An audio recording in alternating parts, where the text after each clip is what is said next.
Olá, eu sou Darius. Sejam bem-vindos ao Museu dos Pesadelos.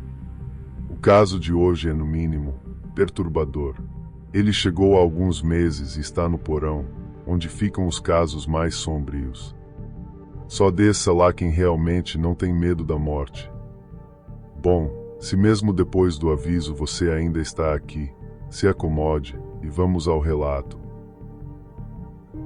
Era uma manhã de quinta-feira comum, como qualquer outra. Mário saiu de casa, entrou em seu carro e saiu, enquanto sua esposa e seus 2 filhos se despediam dele na janela. Ele foi para o trabalho como em todos os outros dias, cumpriu seu horário, entrou no carro e passou numa loja de armas.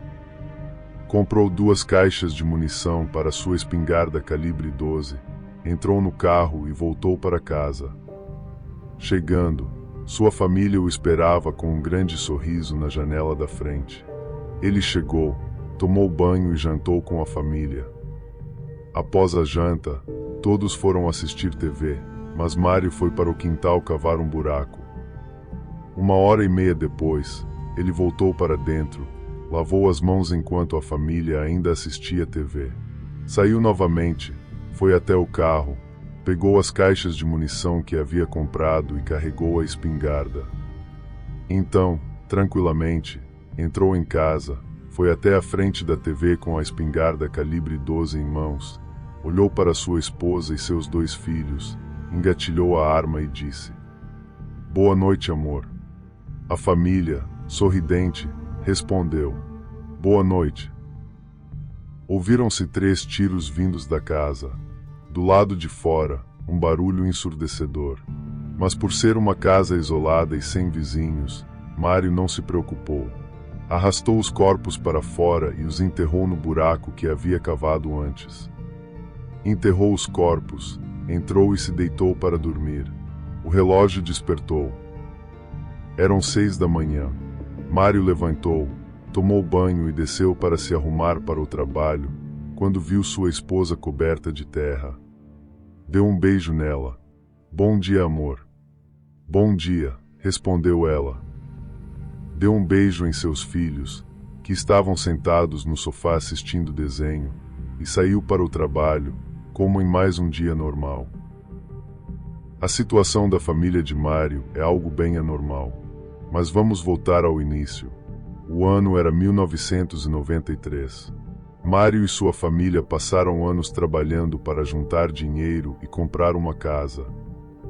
Finalmente conseguiram juntar o valor.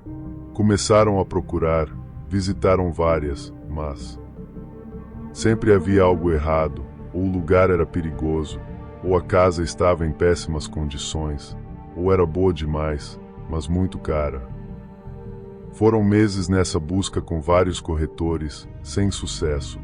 Já meio desacreditado, Mário decidiu olhar as páginas amarelas.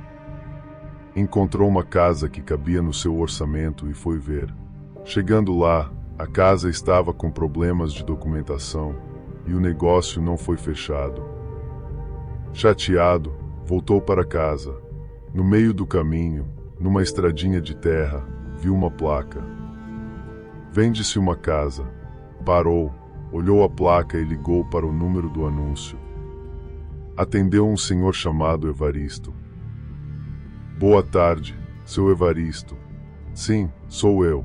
Em que posso ajudar?" "Vi o anúncio do senhor sobre a casa à venda. Teria como marcarmos uma visita?" "Sim, como você se chama?" "Ah, me desculpe. Me chamo Mário." "Prazer, Mário. Se quiser me esperar, estou indo aí agora. Em 10 minutos chego." "Tá bom, esperarei aqui." Em menos de 10 minutos, seu Evaristo chegou. Se cumprimentaram e seguiram pela estrada de terra até a casa. Chegando lá, Mário viu a casa mais linda que já tinha visto. Um belo jardim com piscina, tudo em ótimas condições, pintura nova, nenhum vidro quebrado. Conheceu o interior da casa, mas ainda não sabia o valor do imóvel. Então perguntou: "Quanto o senhor quer pela casa?" "Me faça uma proposta", respondeu Evaristo. Mário escreveu um valor num papel e entregou. Evaristo olhou o papel, dobrou e colocou no bolso. Estendeu a mão. Fechado. Mário ficou muito feliz, mas algo o incomodava. Perguntou: "O senhor sabe que essa casa vale muito mais do que isso. Não estou reclamando, mas fiquei curioso. Por que aceitou?" Evaristo respirou fundo. "Vivi muitas coisas nessa casa. Agora é hora de outra pessoa experimentar o que eu experimentei. Mas só aceito sua proposta com uma condição." "Qual seria?" "Atrás da casa tem uma sala que chamamos de Sala dos Fundos. Nunca, jamais, em hipótese alguma, abra aquela sala." "Mas por quê?" "Só cumpra. Se fizer isso, fechamos o contrato." Mário aceitou a condição. Apertaram as mãos e se despediram. Um mês depois, Mário e sua família se mudaram para lá. Ao explorar a casa, a esposa encontrou a porta e perguntou o que era. Mário lembrou da promessa e respondeu que era apenas uma sala de manutenção. A esposa aceitou e ficou por isso mesmo. A família estava feliz e realizada, mas a felicidade durou pouco tempo. Um mês depois da mudança, a esposa de Mário saiu para fazer compras com os 2 filhos, mas um caminhoneiro dormiu ao volante, matando os 3 no acidente. O mundo de Mário desabou. Tinham acabado de realizar o maior sonho da vida, e tudo foi embora. Mário ficou mal, começou a entrar em depressão, ficou em casa por muitos dias, até que começou a ouvir uma voz que o chamava.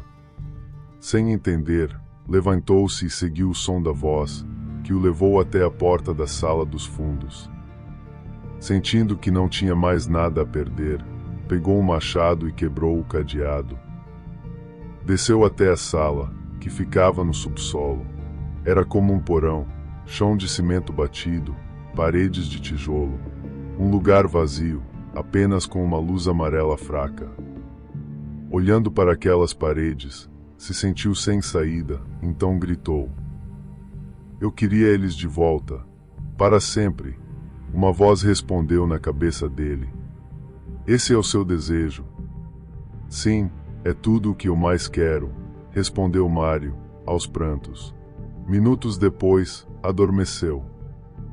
No dia seguinte, acordou em sua cama. Como se nada tivesse acontecido, levantou-se, sentiu o cheiro de café espalhado pela casa. Desceu e encontrou sua esposa na cozinha e seus filhos na sala.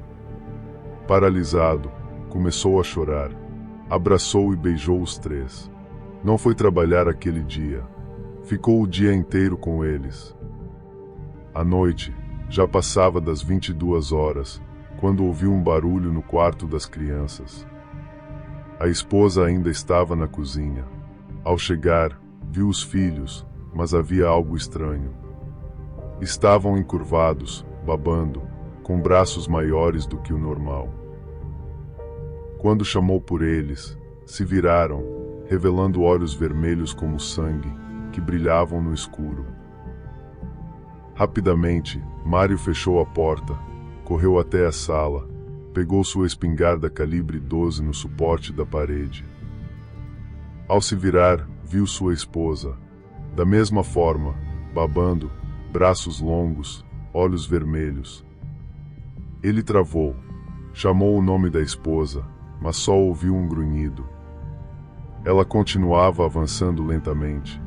Muito relutante, Mário apontou a espingarda e atirou. Matou a criatura. Foi até o quarto e fez o mesmo com os filhos. Pegou os corpos, levou para fora, cavou um buraco e os enterrou novamente. Em lágrimas, voltou para dentro, deitou-se no sofá, todo coberto de terra e sangue, e adormeceu. Na manhã seguinte, já passava das 9 horas quando alguém o balançou tentando acordá-lo. Ao abrir os olhos, era sua esposa. Viva, mas coberta de terra. Assustado, Mário se afastou, gritando: Não, não, não, eu matei vocês ontem. Como estão de volta? A esposa respondeu: Nós somos frutos do seu desejo querido, por isso estamos aqui. Ele lembrou da voz que ouviu naquela noite e perguntou: Como isso é possível? Calmamente, a mulher sentou-se no sofá, com o corpo sujo da terra da cova onde foi enterrada na noite anterior. As roupas estavam rasgadas pelos tiros da espingarda e com manchas de sangue. Então começou a explicar: Essa casa tem algo muito peculiar. A sala dos fundos é o quarto do desejo. Quem se torna proprietário deste lugar tem direito a um desejo. Mas todo desejo tem um preço. No seu caso, no final de cada dia, nos tornamos devoradores. Criaturas que se alimentam de carne humana. Mas no dia seguinte, seu desejo se realiza novamente e nós voltamos. Então, se você não nos matar, nós te matamos. Em choque, achando tudo aquilo uma loucura, Mário saiu de casa e ligou para seu Evaristo. Contou tudo. Evaristo respondeu gritando: Eu te falei para não abrir aquela sala. Eu te avisei. Por que você fez isso? Eu não quero mais saber. Isso não é mais problema meu. Nunca mais me ligue. Desligou. Mário nunca mais conseguiu falar com ele. Voltou para casa. Já era noite, passava das 22 horas. Ao entrar, se deparou com as criaturas. Empunhou sua espingarda, matou os 3 novamente e os enterrou. No dia seguinte, voltaram de novo. Então Mário aceitou que aquele seria o resto de sua vida, e assim o fez. Não sabemos se ele ainda está vivo ou se foi devorado pela própria família. Mas sabemos que essa situação é algo que muitos não aguentariam enfrentar. E você? O que faria no lugar dele? Gostou do vídeo? Se inscreva e deixe o like. No final, tem mais 2 vídeos para você. Deixe também os seus relatos nos comentários para que eles venham a fazer parte do Museu dos Pesadelos. E não se esqueçam, pesadelos podem ser mais reais do que parecem.